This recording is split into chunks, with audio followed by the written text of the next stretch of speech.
Esta actividad académica es liderada por los miembros permanentes del Consejo Internacional de la CIA. Para este año 2021, el país anfitrión es Costa Rica. Extiendo un cordial saludo a las distinguidas personas que nos acompañan en este día. Y también deseamos recordarles que se deben inscribir en los talleres que tendremos durante todos estos días. En este momento presentamos la sesión plenaria denominada Interés, Experiencia, Autoeficacia, Autorregulación y Carga Cognitiva, implicaciones para el aprendizaje significativo de la física, a cargo del doctor Marco Antonio Moreira. Él es doctor en Enseñanza de las Ciencias por la Universidad de Cornell, investigador en Enseñanza de la Física, profesor del Instituto de Física de la Universidad Federal de Río Grande do Sul y ha realizado importantes contribuciones al desarrollo del área de enseñanza de las ciencias, especialmente en física. Les recordamos que después de su participación, abriremos el espacio de charla jardín para que ustedes realicen sus preguntas y comentarios. Así que sin más preámbulo, el doctor Moreira. Bueno, empiezo por agradecer por la oportunidad de esta conferencia plenaria en la Conferencia Interamericana. Es un honor para mí tener esa oportunidad. Yo no tengo nada nuevo para decir, pero quiero llamar la atención para algunos aspectos muy importantes para la enseñanza de la física que en general son ignorados. Yo hablo con mucha experiencia. Yo fui profesor de física durante 50 años. Estoy hablando de cosas que tengo conocimiento.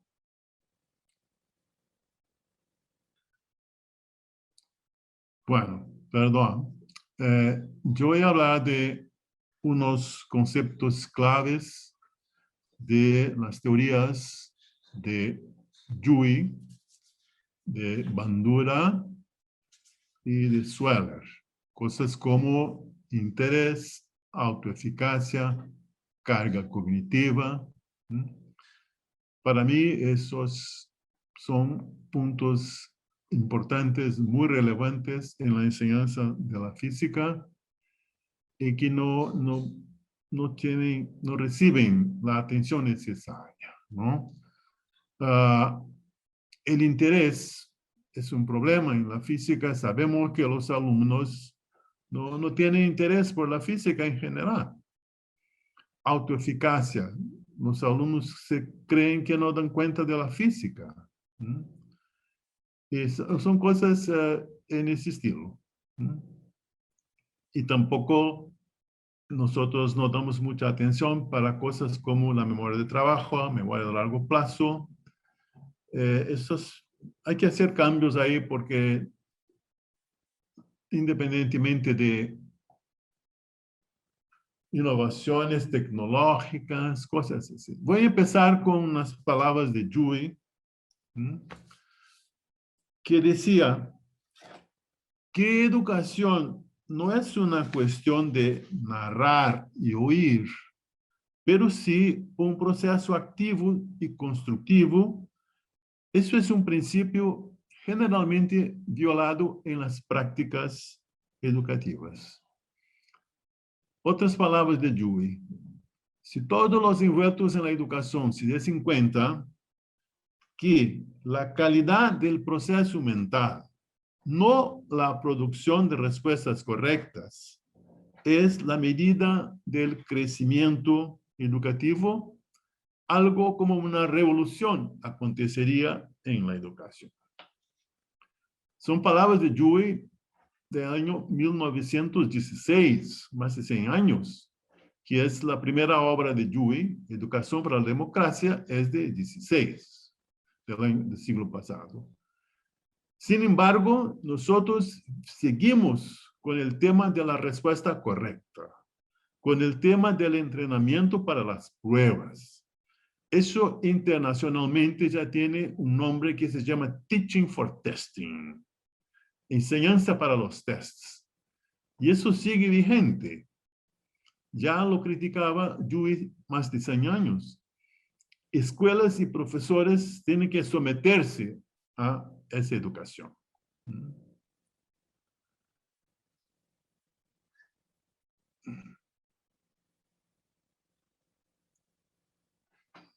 Entonces, empezamos con experiencia.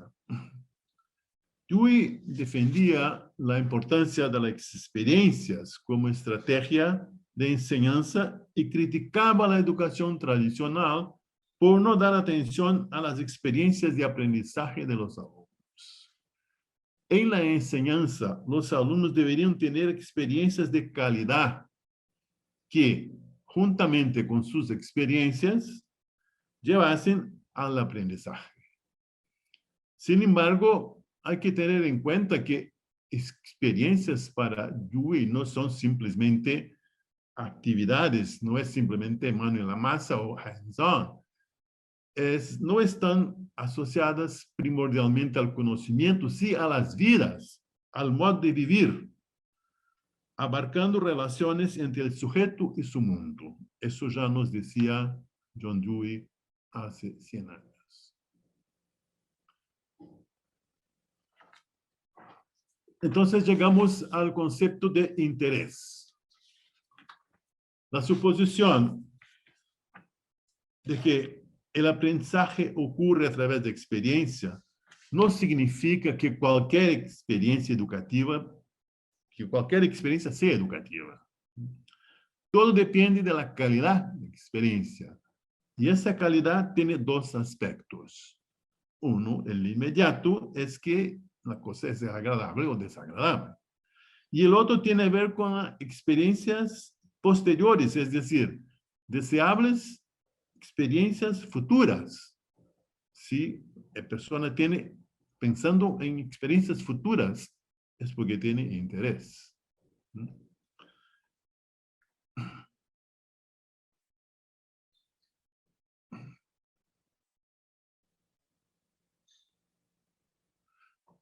Despertar el interés de los alumnos por los contenidos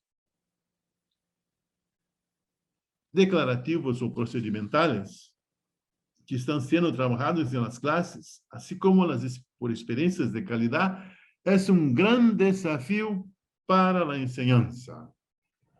Despertar el interés. Y este es un gran desafío para la enseñanza de la física. Despertar el interés de los alumnos por la física. Según Dewey, yo repito, hace más de 100 años, eso era probablemente el más grande de todos, ¿no? No solo para la física.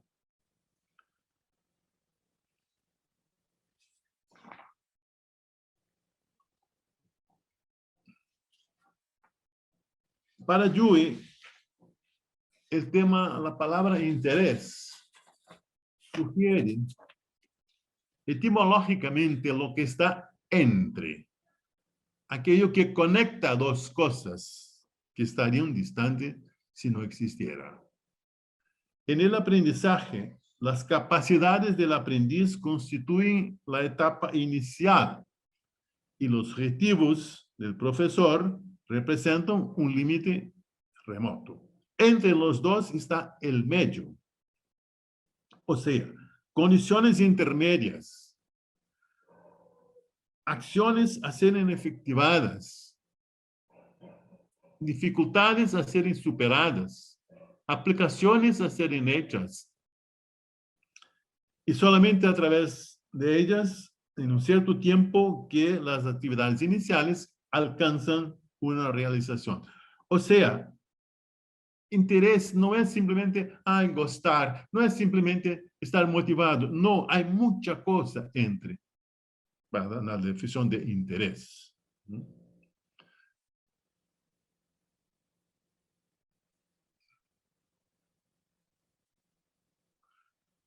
Yo hablaba que de Dewey es de 1916, Pero hace poco tiempo, en un congreso en Estados Unidos, un congreso de investigación en educación, yo encontré un libro que me interesó mucho. Era un libro sobre la enseñanza, aprendizaje de matemáticas y ciencias. Y en ese libro aparece una cosa llamada características del interés. El interés tiene, según esos autores, 5 características que parece que, según ellos, es un consenso entre los que investigan este campo, ¿no? Bueno, 1. El interés siempre se refiere a la relación con algún contenido en particular, como por ejemplo la física, la matemática, ciencias, ¿no? Interés existe en una relación particular entre aprendiz y su entorno. Su entorno. Interés tiene componentes afectivos y cognitivos. Y la importancia de cada uno depende de cómo se está desarrollando el interés. El aprendiz puede o no estar consciente de que su interés fue despertado. Y el interés puede funcionar como una recompensa que lleva a buscar nuevos recursos y desafíos.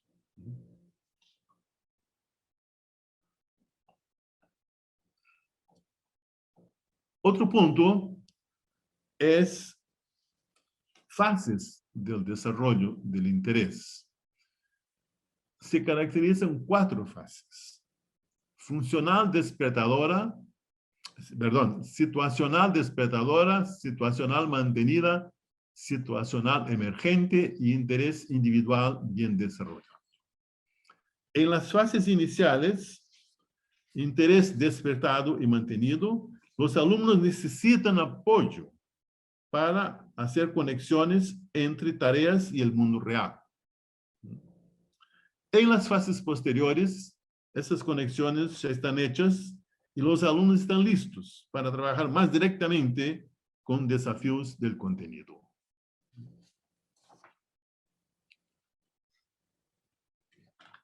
Otro concepto importante en este contexto es el concepto de autorregulación. Autorregulación se refiere al proceso a través del cual alumnos focalizan sus pensamientos, sentimientos y acciones para alcanzar metas de aprendizaje. Son 3 procesos: autoobservación, autojuicio y autorreacción. Autoobservación significa dar atención a su propia conducta. Autojuicio significa comparar el nivel actual de desempeño con las metas. Y autorreacción significa responder cognitivamente, afectivamente y comportamentalmente a su propio autojuicio. Autojuicio, autorregulación.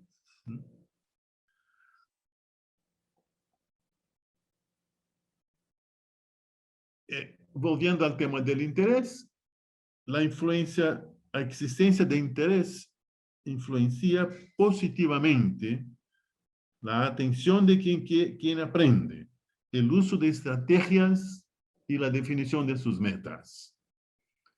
Interés puede ser utilizado como apoyo incluso cuando la persona inicialmente tiene baja autoeficacia.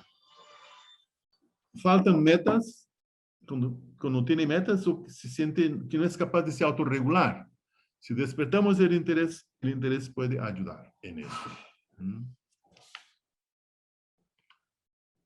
Agora passamos a outro autor, Bandura.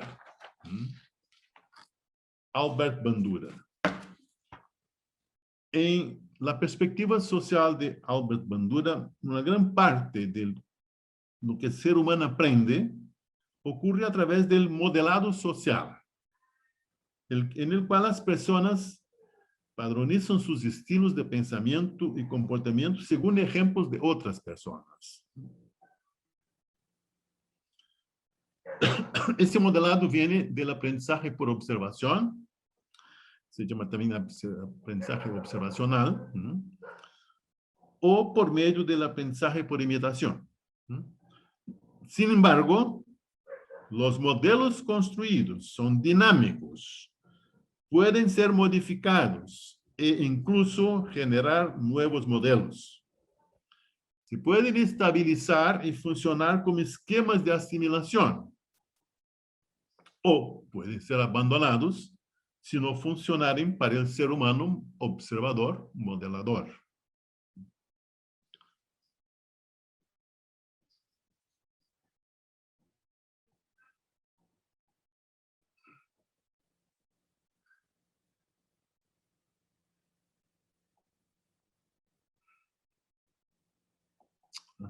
¿Qué pasa?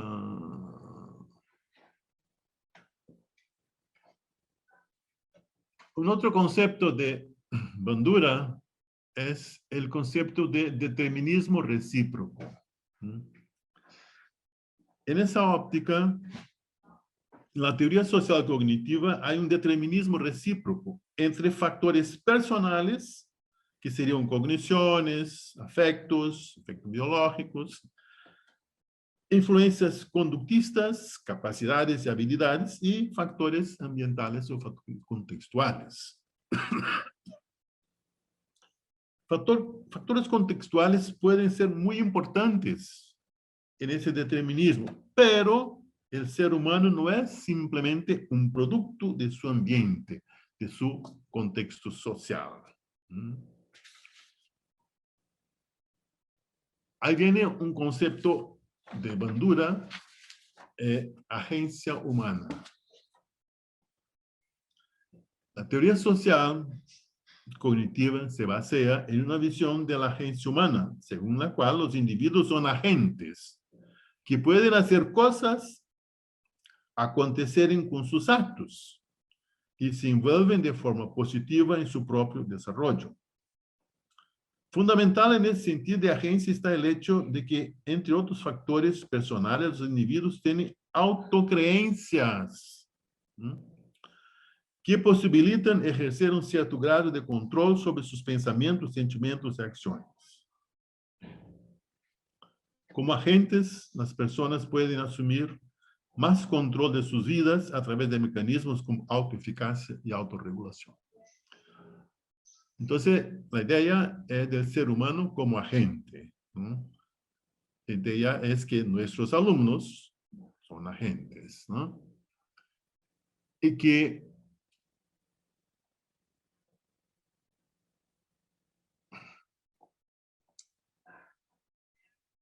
¿qué pasa con mi presentación otra vez? Vamos a ver.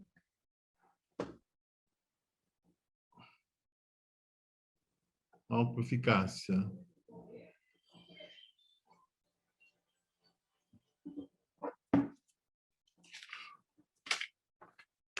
Autoeficácia. Ese es un concepto clave para nuestra enseñanza. A autoeficácia tiene a ver con autoestima, capacidad de lidiar con problemas de la vida. Autoeficácia significa creencia, la creencia que una persona tiene sobre su capacidad de realizar con éxito una cierta actividad. El hecho que la persona creer que es capaz puede afectar tanto sus opciones como su desempeño, o sea, determina cómo se siente, piensa y se comporta. Fuentes de autoeficácia. Son 4 las principales fuentes de autoeficácia. Creencias como cosas como experiencia de dominio, experiencia vicaria, persuasiones sociales y estados físicos y emocionales.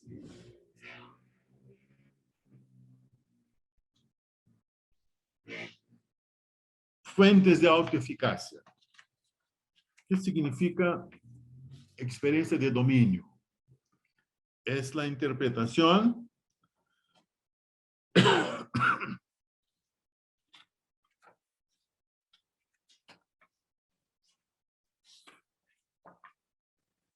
del resultado de la conducta anterior. O sea, dependiendo de qué pasó, eso va a influenciar mucho el nuevo comportamiento.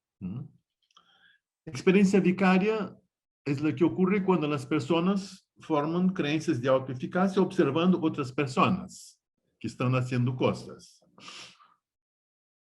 Persuasiones sociales son aquellas que las personas sufren de otras personas, pudiendo ser positivas y cultivar creencias de autoeficacia o negativas y debilitar esas creencias.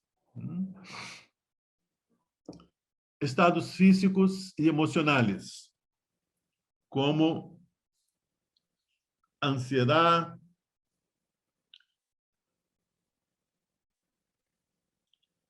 estrés, excitación, fatiga, dolores, estados de humor, también son fuentes de autoeficacia, en el sentido que influencian creencias de autoeficacia.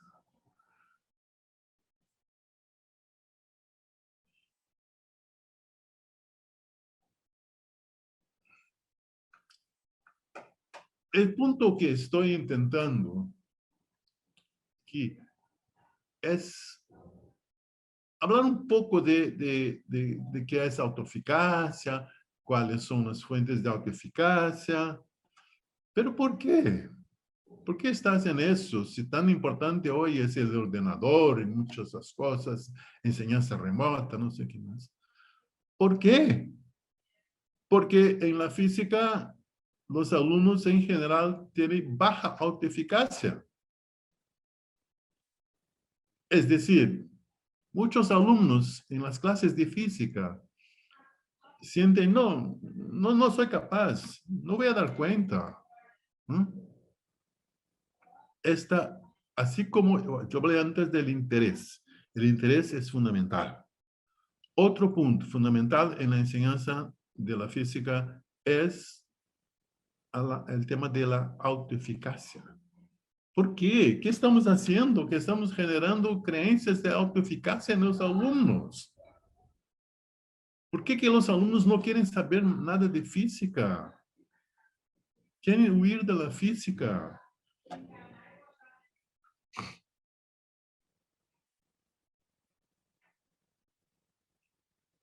Autoeficacia y enseñanza. Creencias de autoeficacia tienen gran influencia en el comportamiento humano, en aquello que as personas hacen o no hacen, desisten. Autoeficacia tiene un papel fundamental en el proceso de enseñanza-aprendizaje. Por ejemplo, estudiantes con baja autoeficacia pueden abandonar la escuela, acaban abandonando la escuela. Y en la universidad, muchos estudiantes eligen carreras que no tienen algunas disciplinas, que no tienen física, por ejemplo, porque no darían cuenta de esas disciplinas, no serían aprobados. Eso es verdad, es así. Hay mucha gente que elige carreras que no tienen nada que ver con física y matemática. ¿Por qué? Porque se sienten incompetentes, porque no van a dar cuenta, porque tienen baja eficacia.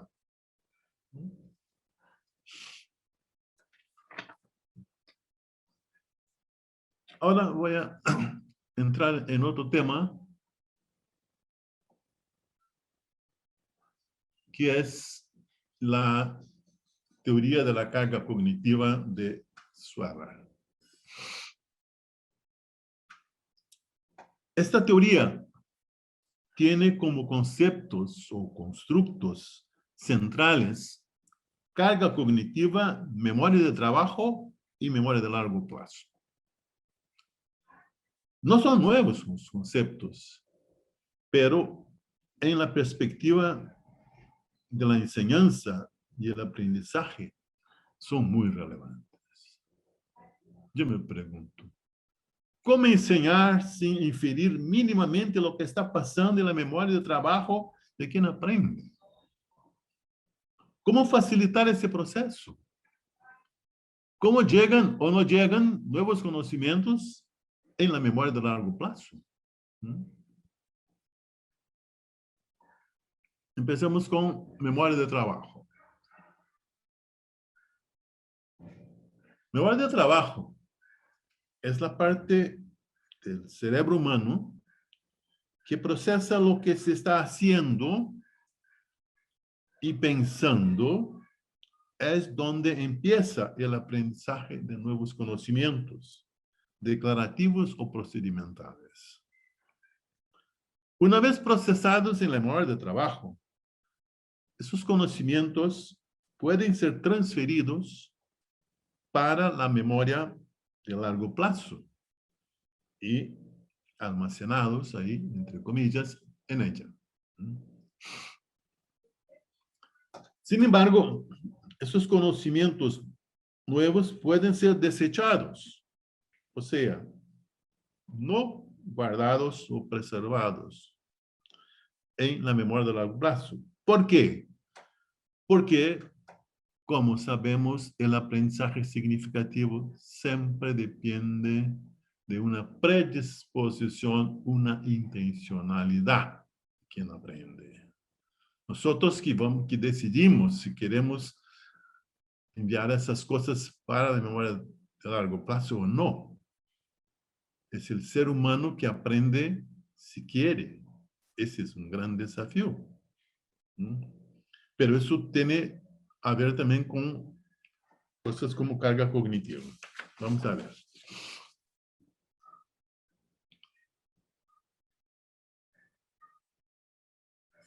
La memoria de trabajo es limitada. Y aquí encaja el famoso mágico número 7. Este señor, George Miller, un psicólogo cognitivo, estudiando procesos mentales, llegó al resultado de que la memoria de trabajo está limitada a procesar simultáneamente solamente 7 más o menos 2 chunks de información, cantidades de información. Ese resultado fue acuñado por Miller como el mágico número 7. Por favor, entiendan, el mágico número 7 sigue vigente. Así es nuestra cabecita. Nosotros en la memoria de trabajo somos capaces de trabajar 7 más o menos 2 cosas al mismo tiempo. Ese viene el número, el mágico número 7. Y esa limitación tiene todo a ver con la carga cognitiva de lo que está siendo procesado, lo que se pretende procesar. Otro resultado importante de esa idea del número 7 son los modelos mentales de Johnson Laird. Modelos mentales. ¿Por qué modelos mentales? ¿Qué importancia es esta? Es muy importante. Para dar cuenta de una situación nueva, de un nuevo problema, la primera acción cognitiva o cognoscitiva de un ser humano es construir un modelo mental en la memoria de trabajo. Construir un modelo mental en la memoria de trabajo. ¿Qué tiene a ver con enseñanza? Tiene todo a ver con enseñanza, porque si damos un problema, si el alumno no intenta mentalizarlo, pregunta cuál es la fórmula. El modelo mental es un análogo estructural de una situación problema. O sea, hacemos algo en la cabeza que tiene la misma estructura análogamente al que está pasando. Pero, ojo, este modelo mental es recursivo, o sea, puede ser modificado hasta que quede funcionar. Bueno, yo intento, sí, así. O se puede desechar, bueno, no me interesa, ¿para qué? Voy a almacenar eso. O se puede estabilizar y ser llevado a memoria de largo plazo como un esquema de asimilación. Los famosos esquemas de asimilación de Piaget. Modelos mentales. Ahora hablemos un poquito de la memoria de largo plazo. Memoria de largo plazo, contrariamente a la de trabajo, que es muy limitada, la de largo plazo tiene alta capacidad de almacenamiento. de conocimientos. Incluso dicen que es inconmensurable la cantidad de cosas que puede estar en la memoria de largo plazo. Pero no se puede interpretar la memoria a largo plazo simplemente como un galpón de conocimientos, ¿no? Como una parte del cerebro donde son almacenados, guardados, acumulados conocimientos adquiridos. Esa es una concepción errónea de lo que es memoria de largo plazo. ¿Pero por qué? Porque es dinámica. La memoria de largo plazo es la estructura central de la cognición humana, pero es dinámica. Los conocimientos que allá están pueden ser modificados, mejorados, obliterados. Puede contar con muchos o pocos conocimientos, dependiendo de los aprendizajes que han pasado y que han ocurrido, ¿no? Entonces, no es correcto pensar la de largo plazo como un galpón de almacenamiento de conocimientos. No. Ese almacenamiento es dinámico. Puede ser modificado. Puede ser mejorado.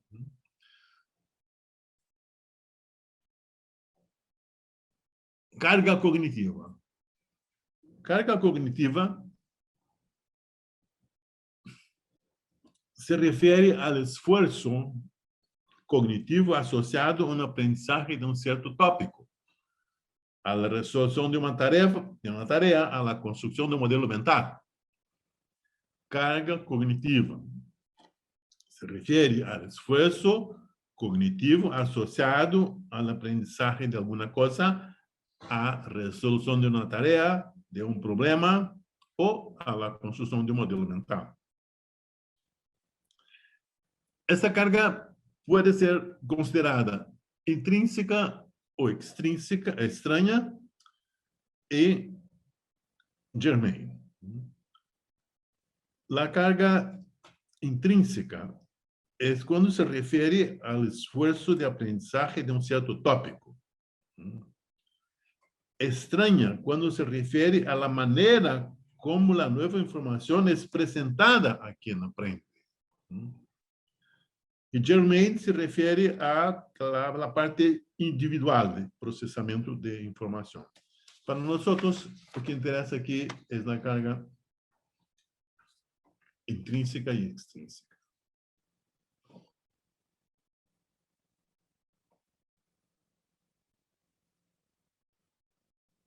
Las categorías intrínseca y extraña se definen la carga cognitiva total de una tarea de aprendizaje. Y ahí está un gran problema instruccional. Si la carga cognitiva de una tarea es mayor que la capacidad de procesamiento en la memoria de trabajo, el aprendizaje está perjudicado o impedido. ¿Y cuántas veces damos tareas que tienen una carga cognitiva total muy grande? Algunas tareas de aprendizaje son intrínsecamente difíciles de serem aprendidas, particularmente porque implican interactividad de varios elementos que deben ser procesados simultáneamente en la memoria de trabajo, y ahí está el mágico número 7, ¿no?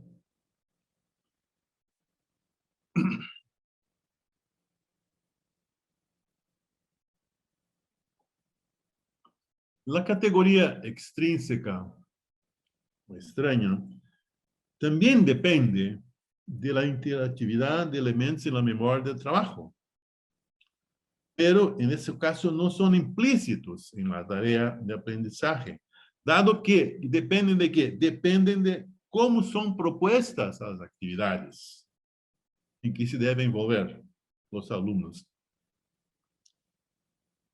Y la categoría germane se refiere a la propia memoria de trabajo de quien aprende. Su manera, sus formas de procesamiento del ser humano. Pero para nosotros profesores, lo que nos importa es la carga cognitiva intrínseca y extrínseca. Entonces, si una tarea de aprendizaje, simplemente física, tiene una carga cognitiva intrínseca. Hay que pensar cómo presentar esa tarea para que despierte el interés del alumno, para que no se siente sin autoeficacia y para que sea, de hecho, imposible de procesar por esa memoria de trabajo es limitada a 7 más o menos 2. ¿Cuántas veces nosotros profesores damos tareas que no están de acuerdo con el tema de la memoria de trabajo, con el tema de la carga cognitiva?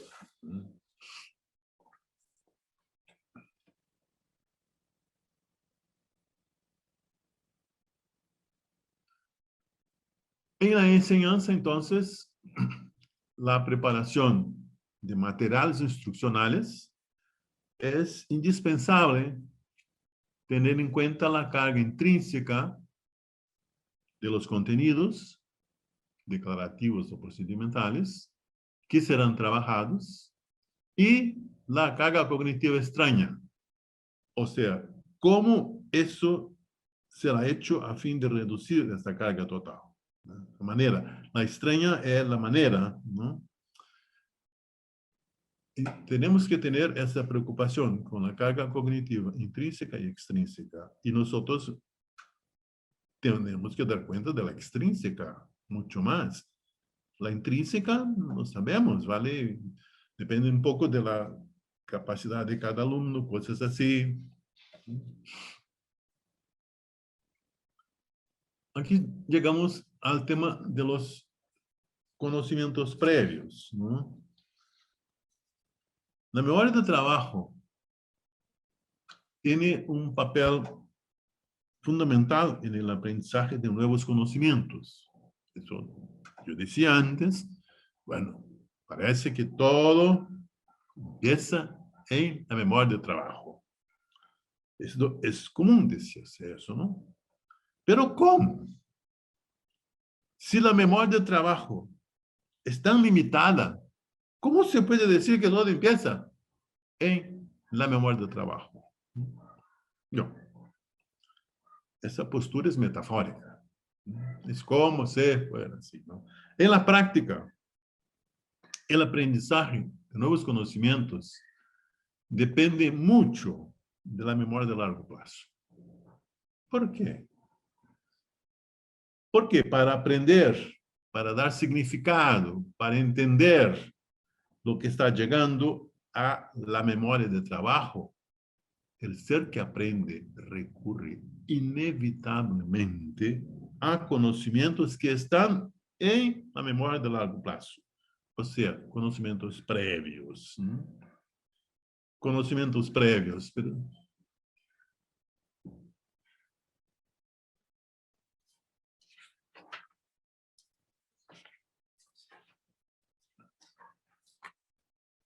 de acuerdo con la arquitectura cognitiva humana, la base esquemática de conocimientos existentes en la memoria de largo plazo representa el mayor factor crítico influenciando la manera como aprendemos nuevas informaciones.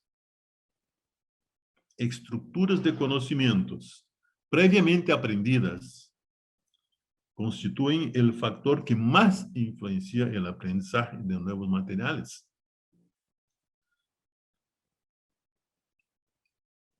Según la teoría de la carga cognitiva, la magnitud de la carga mental en el aprendizaje depende de esquemas relevantes previamente construidos por quien aprende. Esquemas de asimilación. Los viejos esquemas de Piaget. Lo mismo decía Ausubel,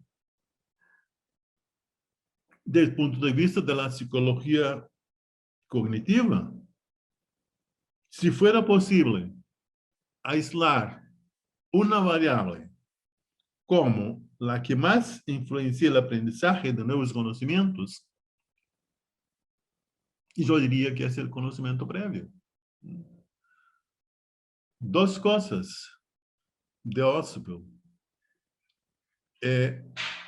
La predisposición para aprender yo traté como el tema del interés. Intenté dejar claro que interés no es simplemente motivación, mucho más.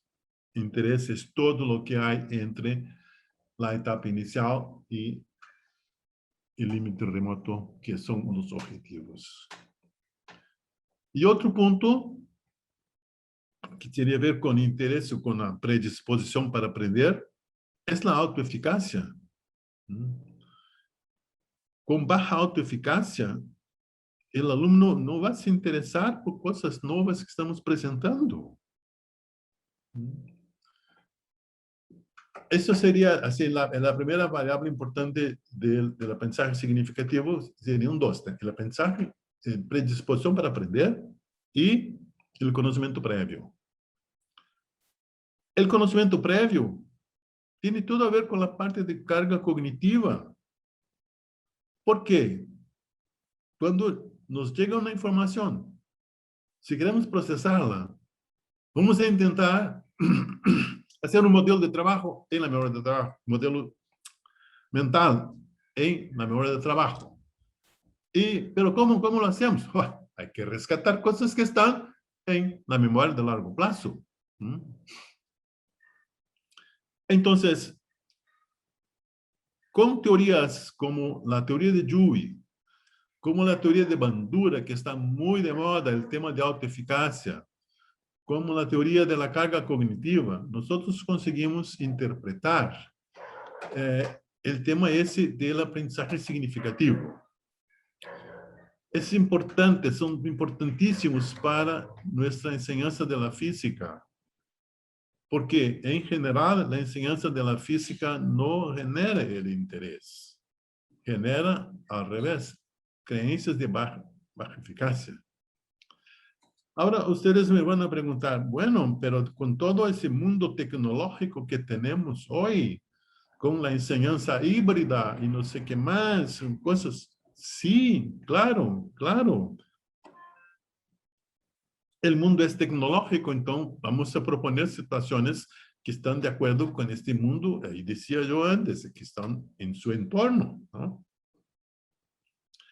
Pero me parece una ilusión pensar que simplemente utilizando recursos digitales se va a generar el aprendizaje significativo, que eso tiene, no sé, quizás un potencial más grande de generar más interés de los alumnos, porque están utilizando situaciones de su entorno. Lo que quiero dejar como mensaje de esta conferencia es que lo que queremos con la física, claro, es un aprendizaje significativo. El aprendizaje significativo depende de un interés y depende de conocimientos previos, ¿no? Cuando hablé de interés, yo hablé del ser humano, según Dewey. Otra vez, cuando hablé de autoeficacia, autorregulación, hablé del ser humano, según Bandura. Y cuando hablé de carga cognitiva, otra vez de cómo funciona la mente humana, según Sweller. Nosotros, profesores, estamos entonces lidiando con seres humanos. Me van a decir, pero es muy difícil. Sí, es muy difícil. Pero puede ser apasionante si conseguimos despertar el interés de los alumnos, si conseguimos que tengan autoeficacia más alta o alta eficacia, ¿no? Si conseguimos proponer dar clases teniendo en cuenta la carga cognitiva esperada para tal y tal tarea, eso me parece que sería muy importante para la enseñanza de la física y sería una contribución para una enseñanza diferente. Enseñanza diferente, yo repito, no es solamente la enseñanza que utiliza recursos tecnológicos, estoy totalmente de acuerdo que sean utilizados, pero una enseñanza diferente sería una enseñanza que genere interés, autoeficacia alta para los alumnos. Entonces, gracias. Yo pido muchas disculpas por la presentación. No sé qué pasó, pero a veces era adelante, retroceso, pero al final yo intentaba leer para aclarar lo que estaba pasando con las filminas. Muchas gracias por la atención y otra vez disculpas por la presentación. Bueno, claro, tengo que pedir disculpas por mi español, que es un poco, tiene algunos errores. Yo me gusta mucho el español, amo el español, pero no tengo dominio total de español. Gracias. Muchas gracias al doctor Moreira por esta conferencia y les recordamos que en este momento vamos a dar el espacio a la charla jardín. Este es un espacio para que ustedes puedan compartir sus comentarios, sus preguntas con el especialista. Es como un tipo más conversatorio, entonces así que le volvemos a dar el espacio a don Marco para que él pueda atender este espacio.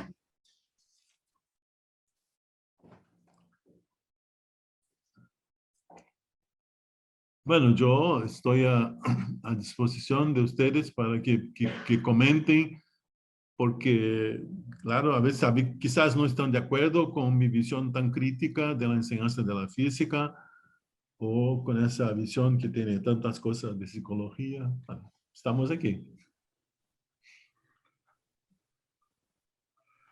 Marco, Teddy, Teddy.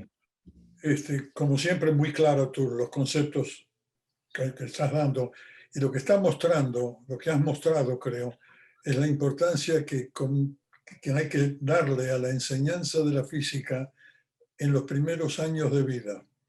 Y la razón es que allí comienza la memoria de largo alcance y que en muchos casos está modificada enormemente por experiencias negativas de los padres. Es decir, si los padres consideran que no se puede entender física, cuando el hijo o la hija entren a mirar conceptos físicos, primero, no van a saber cómo ayudarlos, y segundo, incluso pueden ser críticos, como decir en algunos casos, no sé para qué te metes en eso, que son cosas que no le interesan a nadie. Es decir, yo he escuchado conceptos de ese tipo. Y por el contrario, el otro es la alimentación de los nuevos sistemas de comunicación, que sí pueden ser extraordinariamente efectivos, porque el niño ya está acostumbrado a ese tipo de uso. Y eso es importante.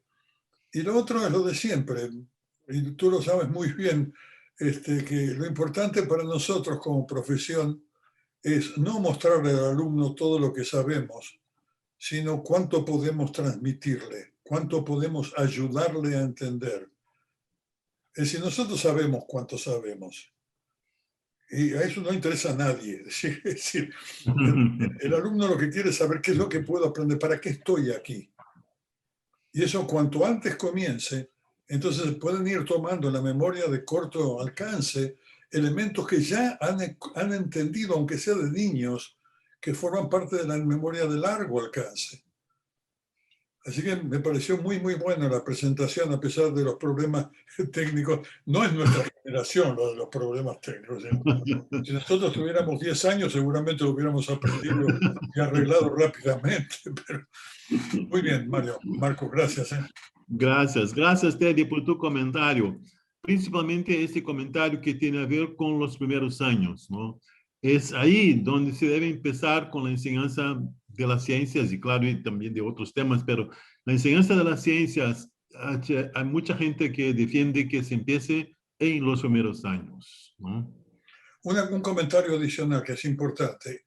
Yo hace muchos años que estoy en Estados Unidos y mi nieta mayor fue a una escuela secundaria, que fue la primera escuela secundaria en Estados Unidos de la cual yo sé, en donde el orden de aprendizaje era matemáticas, física, química, biología. En general, empiezan con biología y la razón es que dicen, porque es más fácil.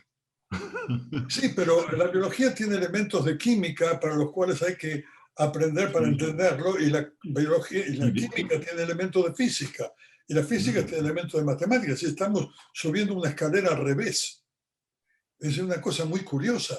Pero, y eso los maestros están encantados porque ellos creen que esa secuencia es correcta. Y no, es totalmente equivocada. Sí, de acuerdo, Terry. Sí. Marco Antonio, hay una consulta de María Andrés. Le dice así: gracias, Marco. Estos elementos no son nuevos, pero están olvidados y hoy con la enseñanza virtual debemos entenderlos. ¿Qué recomiendas para ello? No sé, no sé, yo recomiendo que, aunque sea enseñanza virtual, que se trabaje situaciones que sean del entorno del alumno, que se trabaje situaciones que no exijan alta carga cognitiva, ¿no? Y situaciones que el alumno progresivamente se va sintiendo más y más capaz. Ese es un punto importante también en la enseñanza remota o enseñanza virtual, que no simplemente, bueno, no dar la respuesta. No, no es así, va a dar la respuesta. No, hay que tener una interacción remota puede ser, para que el alumno progresivamente se sienta que, bueno, sí, estoy dando cuenta, mejorando. Yo no veo mucha diferencia entre una clase presencial y una clase virtual en el tema de cómo despertar el interés a través de situaciones. Quizás en lo presencial se pueda facilitar más interacción, pero no sé, yo no tengo una respuesta, tengo otra vez un desafío, cómo hacer en enseñanza virtual para despertar el interés de los alumnos, para tener cuidado con las tareas de aprendizaje que no sean altamente cognitivas, con alto exceso, cosas así.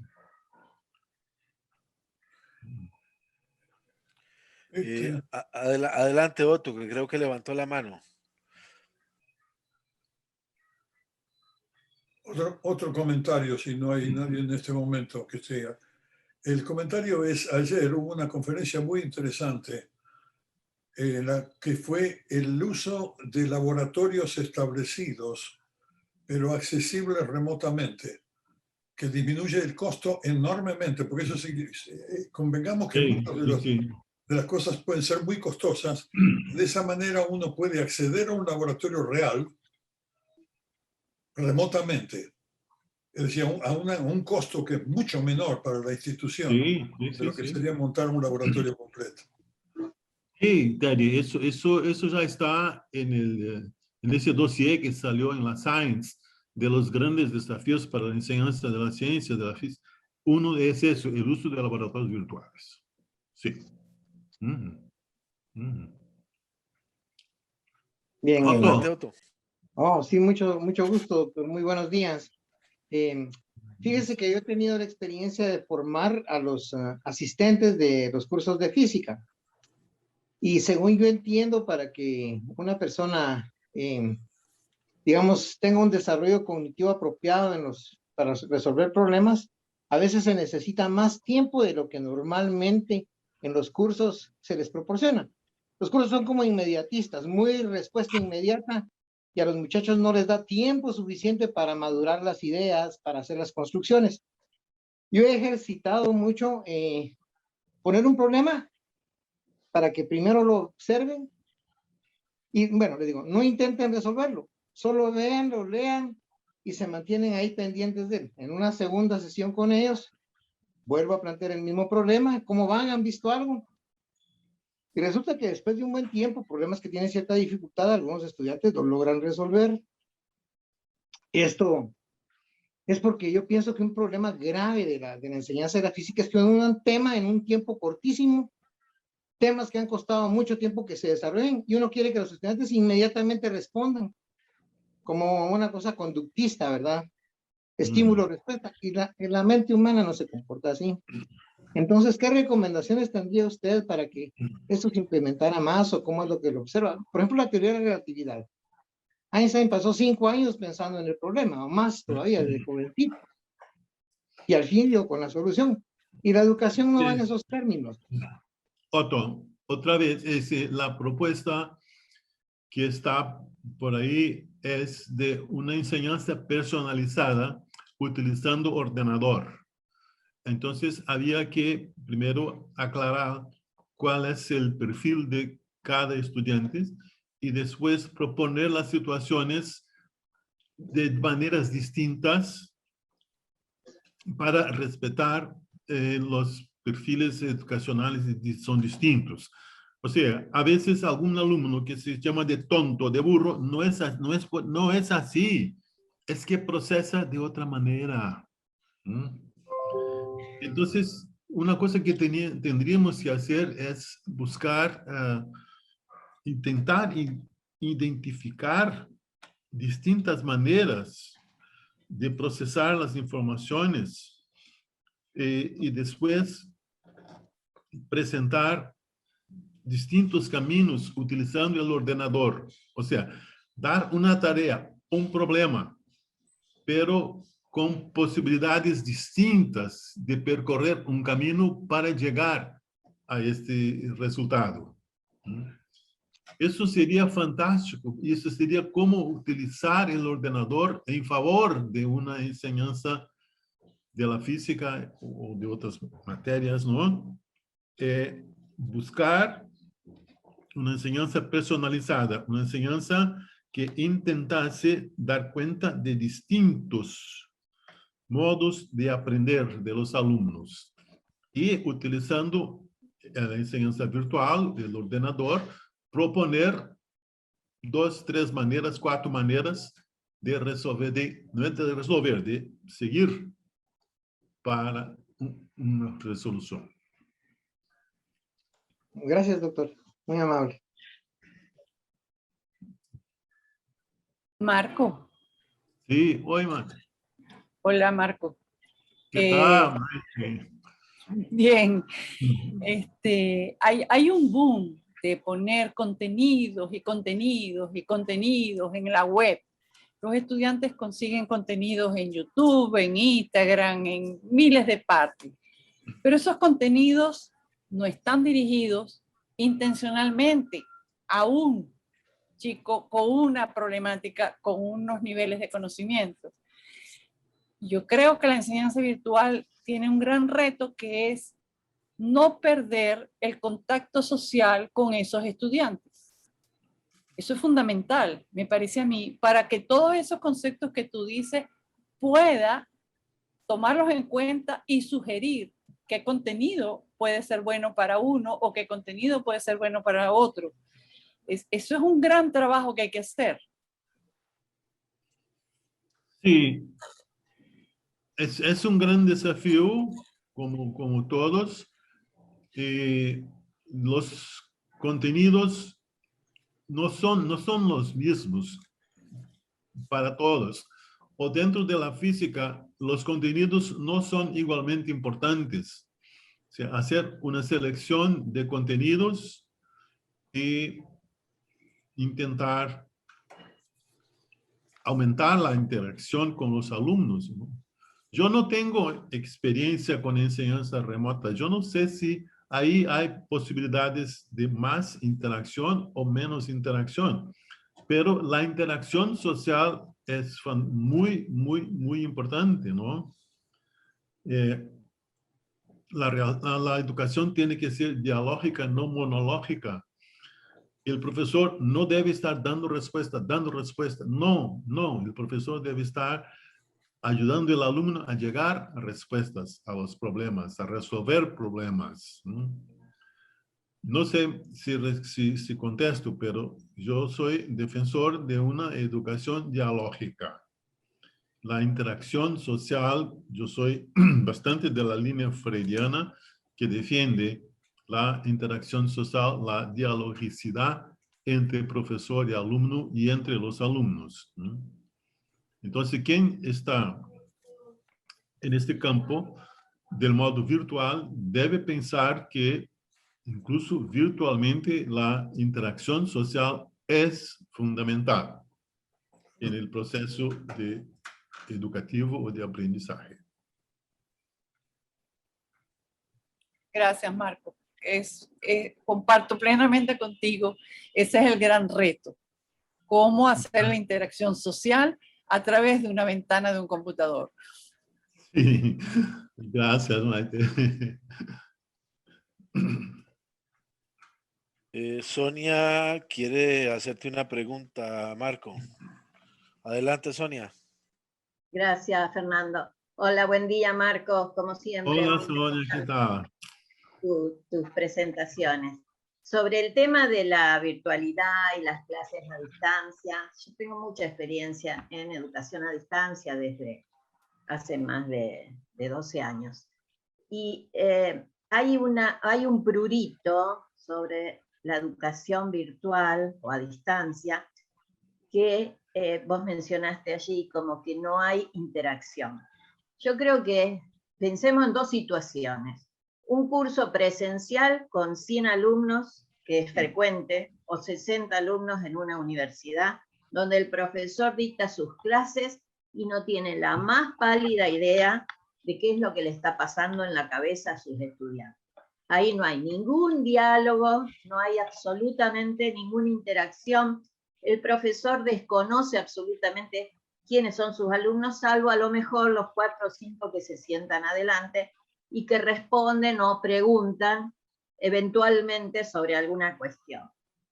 Esa es una forma de la presencialidad en las clases muy habitual en nuestras universidades. En las escuelas el número es menor, pero a veces pasa lo mismo.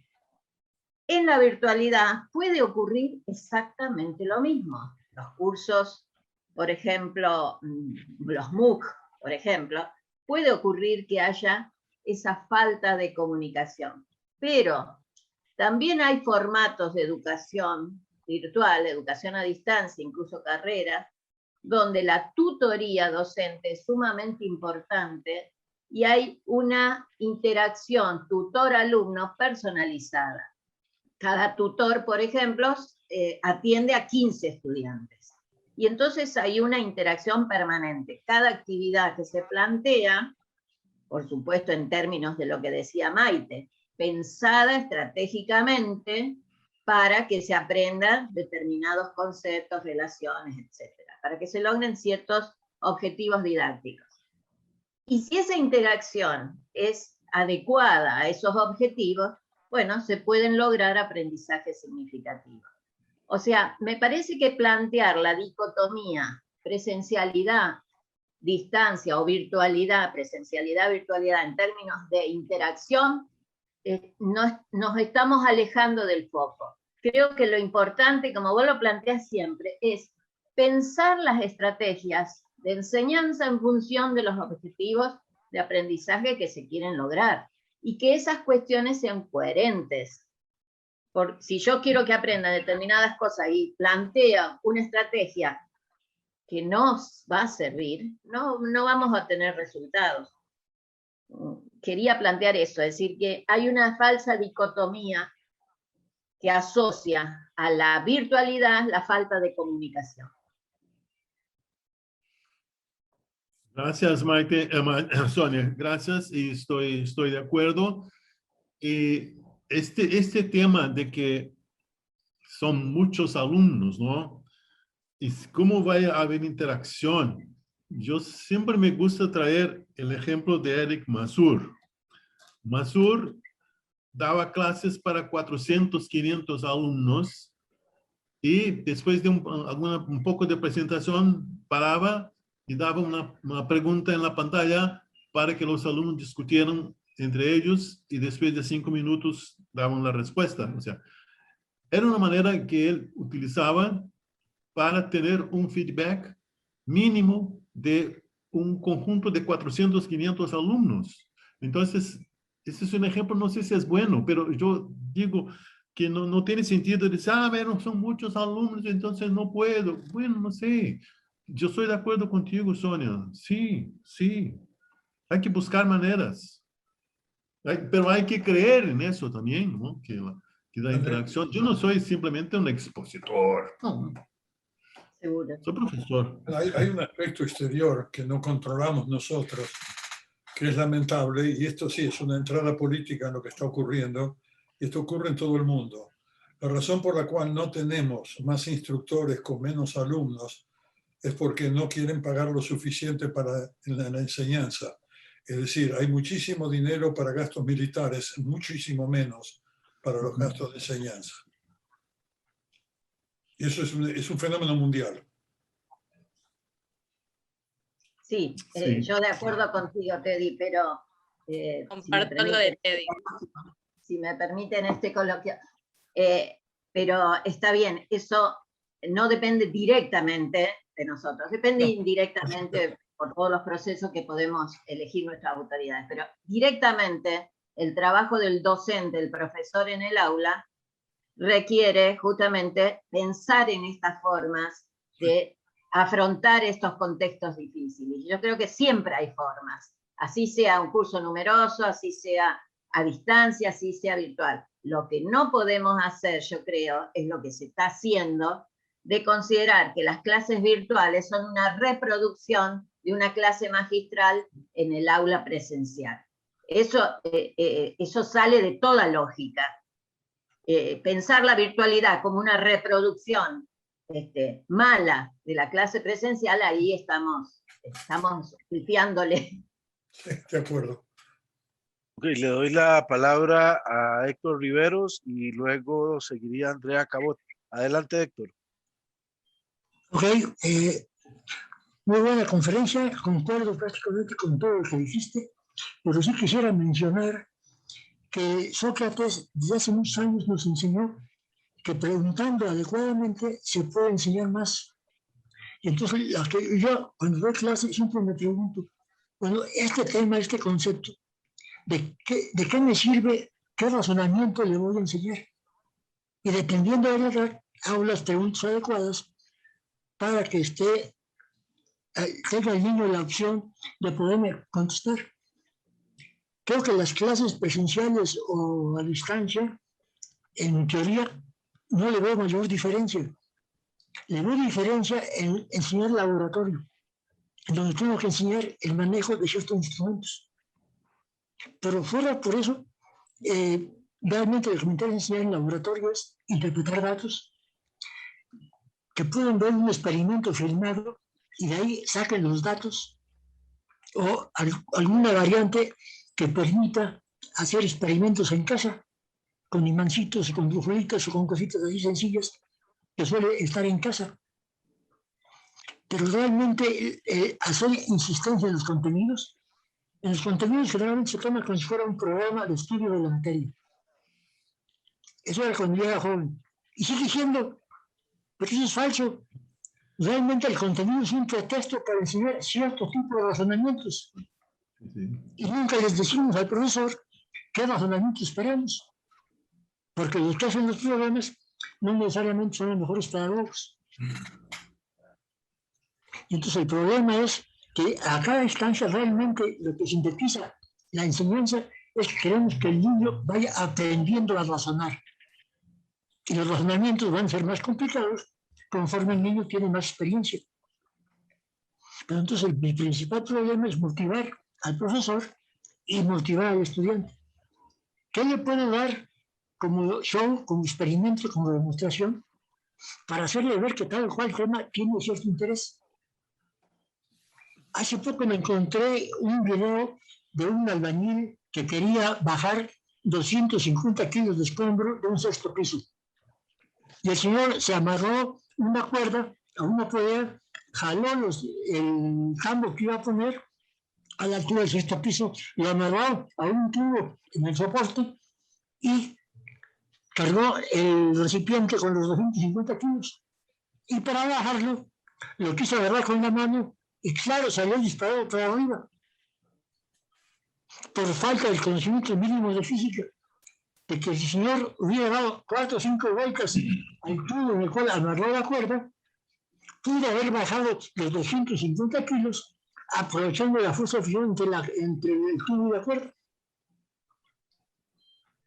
Porque evidentemente los 150 kilos se iban a levantar si hubiera sabido el mínimo de física.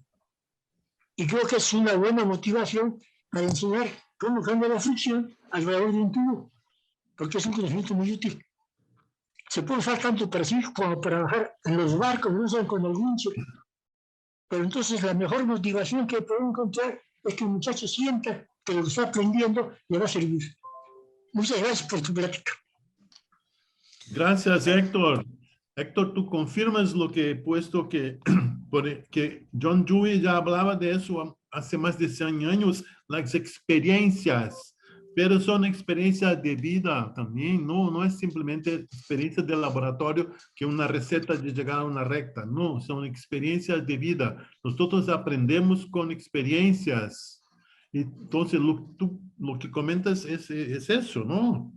Y otra cosa que has comentado es el tema de los contenidos.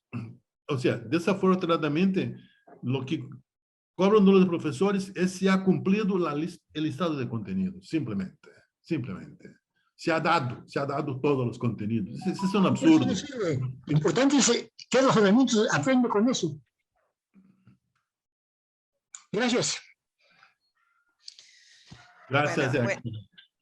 Buenos días a todos. Bueno, en primer lugar, un abrazo a Marco, que siempre es un placer escucharlo. Y aportar un poquito, no es una pregunta, es simplemente una reflexión en función de esta situación que se está dando ahora con la virtualidad y un poco complementando la postura de Sonia. Yo también tengo bastante experiencia en educación a distancia de hace muchos años. Y realmente yo no veo la dicotomía educación presencial, educación a distancia. Cada una tiene sus metodologías, tiene sus formas, sus estrategias, se pueden utilizar y bueno, y cada una tiene sus ventajas y sus inconvenientes. El problema hoy creo que no es ese. Desde mi punto de vista, el problema es que la virtualidad se impuso a personas que no estaban preparadas para la educación a distancia. Es decir, una cosa es el que hace, como Sonia, como yo, 12, 15 años que estamos trabajando en esto, y otra es para el que por primera vez tuvo que dar una clase, tal vez utilizando una plataforma inicialmente como esta, y creer que pararse detrás de la cámara y tener a sus estudiantes encuadraditos en su pantalla era lo mismo que estar en una clase presencial. Excelentes profesores presenciales pueden ser pésimos docentes a distancia, y excelentes profesores a distancia pueden ser pésimos profesores presenciales. Y hoy aquí estamos todos juntos con la misma problemática, tratando de llevar adelante nuestra enseñanza y el aprendizaje de nuestros alumnos. Creo que el problema más grande es ese, que es, bueno, esta situación nos sorprendió y bueno, y todo el mundo se puso a hacer lo que sabía hacer, capaz que en otro modelo, en otra plataforma. Entonces, creo que el desafío, además de todos los desafíos que planteó Marco, que no son menores, creo que hoy tenemos que es el de adaptarnos a una realidad para la que no estamos preparados y para la que muchas veces, dependiendo del proceso de formación de cada uno de nosotros, tampoco estábamos formados. Es decir, en la formación inicial de profesores no te enseñan a ser profesor a distancia. En el mejor de los casos te enseñan a ser profesor presencial. Así que nada, era solamente compartir esa reflexión nada más. No, muy buena tus palabras interesantísimas. Y con una persona con experiencia en educación a distancia, ¿no? Por favor. Gracias, Andrea. No, por favor. Alguien que tenga más consultas para el doctor Moreira, ya sea que las escriba aquí por el chat y yo se las paso, o que quiera activar su micrófono y su cámara para interactuar directamente con él. Adelante.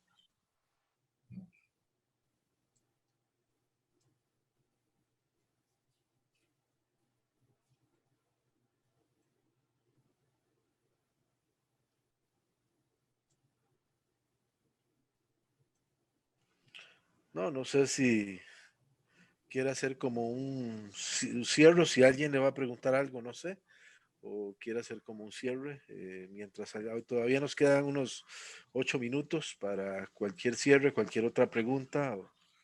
Fernando. Adelante si alguien quiere preguntar. Ah, Deise, muy bien, adelante. Olá, Marco Antônio. Olá, Muito bueno. Muito bom. Creio que este ensino à distância, nessa época de pandemia, nos pegou totalmente de repente, e foi muito duro. Eu sempre fui uma pessoa, pelos motivos que foi implantado no Brasil, e eu acompanhei a implantação, foi muito duro. Os estudantes se evadem, vão embora na educação à distância. É claro que nas licenciaturas em física, muitos também vão embora. As percentagens são muito parecidas, temos dados sobre isso. Mas o que importa é exatamente o nosso compromisso com a aprendizagem. E acho que eu, que vim aprendendo aos poucos, nesses 2 últimos anos, aprendi muito mais. Porque saber interagir com os alunos, né, numa janela de computador é muito difícil. E eu sabia também que muitos alunos estavam na minha sala, e eu dou uma parte muito mais de metodologia de ensino do que uma física dura, sabia que muitos alunos de física estavam tão pouco se importando com as metodologias e as propostas educacionais das quais eu falava no presencial. Então, quando passei à distância, foi como fazer, né? E isso me pegou da noite para o dia, num curso que já estava começando, numa pós-graduação, era eu e Conceição, que você também bem conhece, e viramos, né, como vamos fazer. E a gente vai aprendendo, e a interação foi muito boa. Fizemos, inclusive, um pequeno artigo onde perguntávamos aos estudantes: e como é que vocês se sentiram? Não, a gente conseguiu acompanhar, e com as leituras prévias, né? Eu também, que era uma crítica da sala invertida, mas a gente aprende, está tudo disponível, né? Muitos alunos me ensinaram a usar o Meet, a usar o Classroom, né? Eu fui aprendendo com eles, eles tinham muito mais experiência. E eu acho que teremos, né, ao voltar da pandemia, ao voltar ao ensino presencial, muitos recursos que usamos serão muito úteis. E agora eu estou aí para aprender cada vez mais. Então, tudo que você colocou na palestra, as atenções para os alunos, as quantidades, né? Por exemplo, alguns me reclamavam que outros professores davam uma carga enorme para leitura, para fazer em casa, né? Então, é o mesmo, e temos que aprender e temos que usufruir dessa tecnologia que está aí. Então, parabéns pela tua palestra, e queria deixar esse parecer aqui. Muito obrigado, Deise. E eu acho que, passada a pandemia, a gente vai naturalmente entrar no blended learning, né? O ensino híbrido, não é? Sim. E então, agora, é a oportunidade de aprender. Eu acho que o ensino é sempre um laboratório, sempre a gente quer aprender, mas depende da nossa postura, né? Tem gente que acha que já sabe ensinar, e tem gente que fica toda a vida pensando como ensinar, como facilitar mais a aprendizagem, né? E essa experiência que você acabou de relatar, que é muito legal. Obrigado. Aprendendo sempre.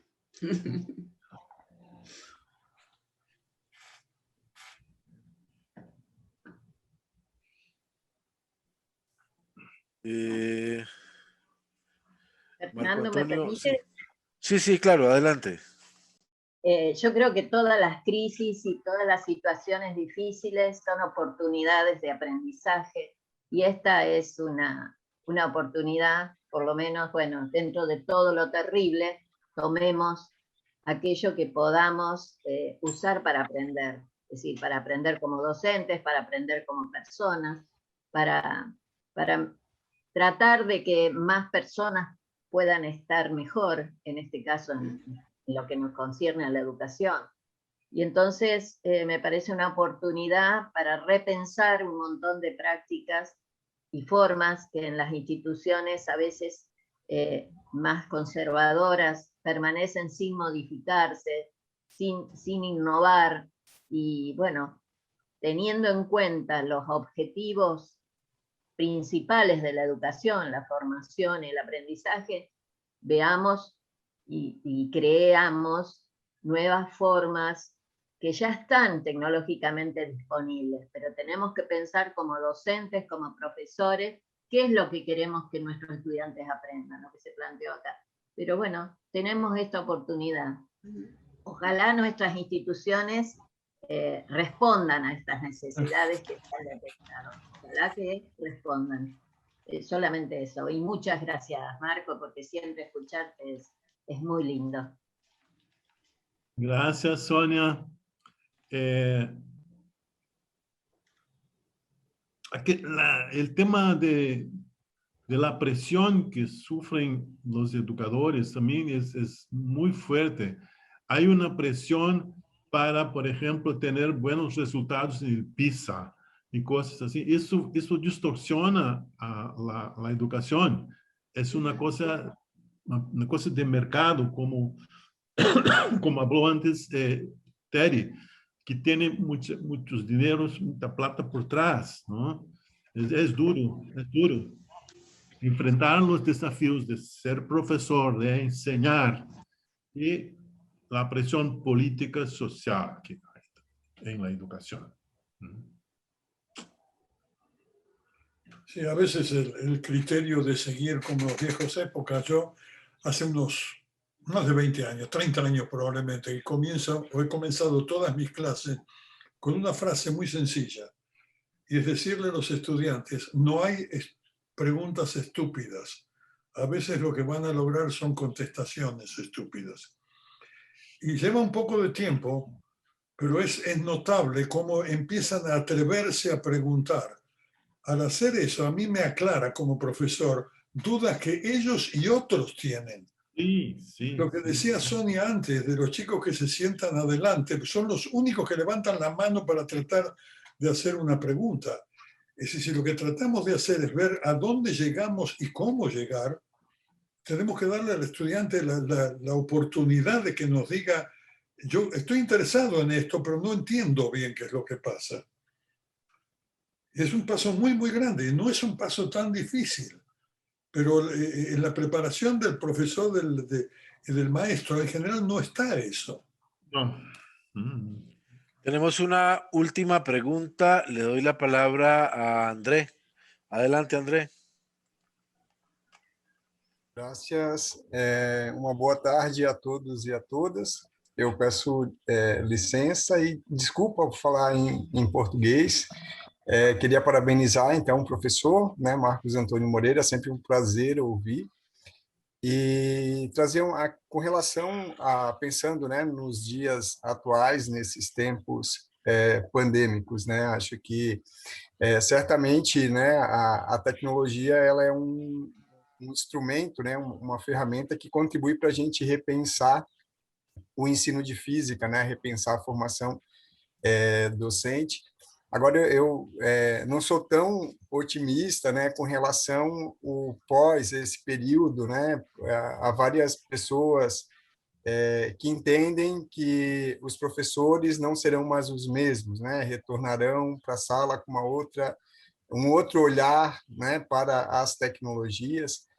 E, de fato, né, assim, há várias pesquisas na área de formação docente para a integração das tecnologias que demonstram isso, né, que quando o professor ele passa a explorar o potencial desses recursos e ele percebe o quanto os alunos aprendem mais, né, e utilizam as tecnologias tanto como organizadores prévios ou para despertar o interesse, né, para potencializar a interação, a mediação, né, e a gente sabe que na física há vários recursos que contribuem para isso, mas essas pesquisas, por outro lado, elas demonstram que uma apropriação crítica e criativa das tecnologias, ela é lenta, né? E o professor, por isso que vários professores, ao utilizar as tecnologias, começam replicando, né, o que eles faziam sem a tecnologia, né? E aí até chegar num uso mais inovador, né? Então ele passa por estágios até chegar no que a gente pode dizer de uma apropriação crítica e criativa, né? Só que isso demanda um processo de planejamento, né? De estudos, de pesquisa, né? Porque contempla conhecimentos, conteúdos da física especificamente, né? Da física, conhecimentos metodológicos e conhecimentos tecnológicos, né? Então, quando a gente pensa no uso das tecnologias, não é só disponibilizar um recurso, né, ou uma plataforma, é muito mais do que isso, demanda muitos conhecimentos. E esse processo sempre é acompanhado de um planejamento, né, também aquisição e uma tecnologia, uma infraestrutura tecnológica apropriada, né? São várias coisas. E com a pandemia isso aconteceu de forma acelerada, né? Não foi um processo planejado, né? Como se faz quando procura uma formação para o uso das tecnologias. Tanto é que alguns professores estão traumatizados porque foram obrigados a usar, né? Então, isso demanda também pesquisas, né? E demanda também investimento, né? Em políticas públicas, né? E em formação para que os professores possam. Mas queria mais trazer esse detalhe, assim, né? Que para a gente ter um pouco mais, assim, né? De cuidado e para tanto na formação de professores, né? Então isso reforça a importância de a gente buscar uma formação para uma integração das tecnologias, tanto na formação quanto na prática, né? E pensar também nos professores que já estão lá na escola, né? Que estão assim passando por muitas dificuldades e isso justifica também a importância nesse momento da gente aproximar ainda mais as escolas e a academia, né, em espaços André, não hierárquicos. Corto de tempo, desculpe. Isso, terminando já, obrigado. Vai mais fazer algumas questões. Boa colocação, André. Valeu a pena.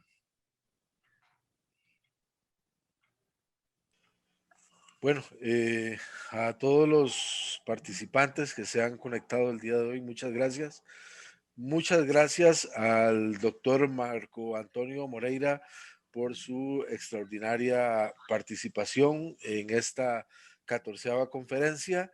Y a partir de este momento los invito a dos cosas. Uno, recuerden inscribirse a los talleres, ya nos queda poco tiempo, los talleres inician después de la conferencia de la tarde. Y número dos, los que deben presentar sus trabajos ya deberían estar ingresando a las salas, a cada una de las 4 salas respectivas que tenemos. Muchas gracias a todos y nos estaremos viendo durante esta semana. Hasta luego. Gracias, Fernando. Un gusto, Marco Antonio. Gracias, Teddy, por sus comentarios. Daisy, Sonia.